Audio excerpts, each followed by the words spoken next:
Monsieur le ministre, bonsoir. Bonsoir. On sentait cette cinquième vague arriver, là 45 cas mardi, 30 cas mercredi, 27 cas jeudi. Avant de développer point par point toutes les nouvelles mesures, est-ce que l'on peut dire que la situation est inquiétante ? Oui, la situation est préoccupante, comme elle l'est dans tous les pays d'Europe occidentale. Donc la situation est très préoccupante. Parmi le renforcement des règles sanitaires, le port du masque obligatoire à nouveau ? Oui.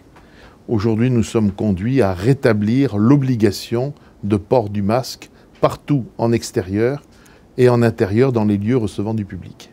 Alors, je précise pour le masque que c'est quelque chose qui sera obligatoire dès demain, dès samedi.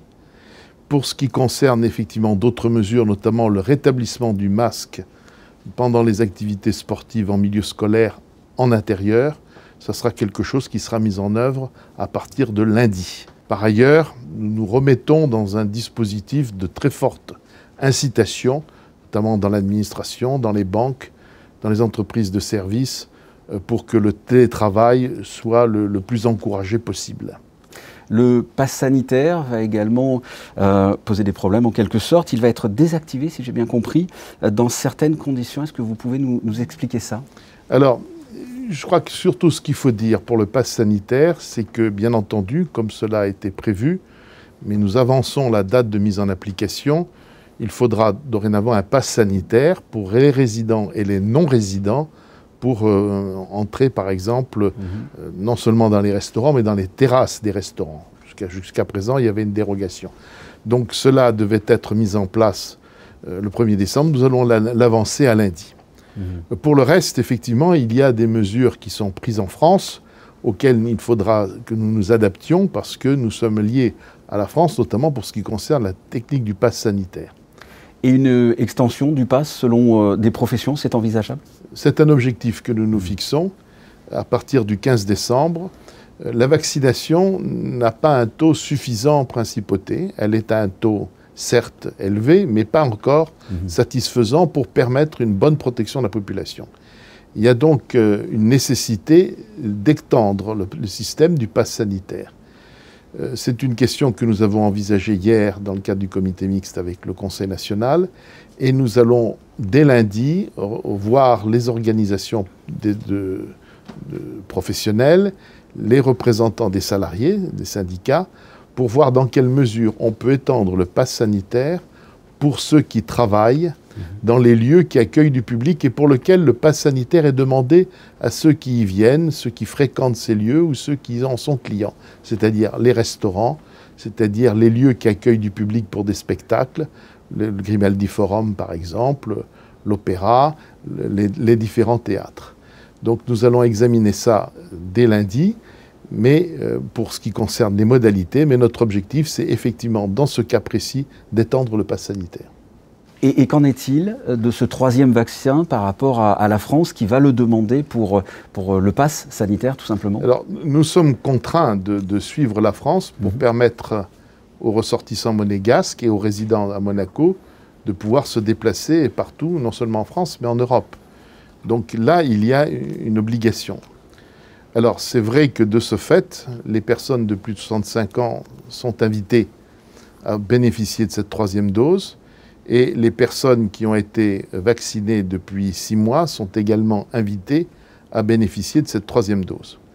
Alors, cela dit, à Monaco, comme vous le savez, nous avions mis en place un système d'analyse sérologique pour les personnes pour voir où ils en étaient après leur vaccination.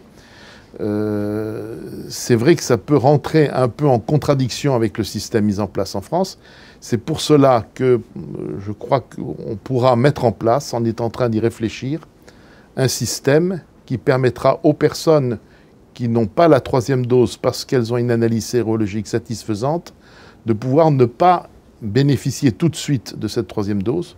Mais cela dit, la limite à cela, c'est que ça sera valable seulement sur Monaco et pas ailleurs. Et donc, pour les déplacements à l'étranger, et notamment en France, il faudra quand même bénéficier de cette troisième dose.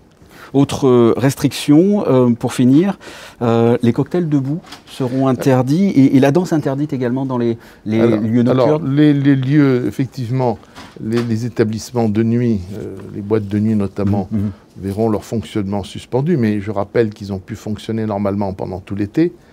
Et nous nous sommes aperçus que les cocktails debout, qui se font bien sûr sans masque, puisque ce sont des cocktails, peuvent être un facteur de contamination, et donc ils seront suspendus à partir de lundi prochain.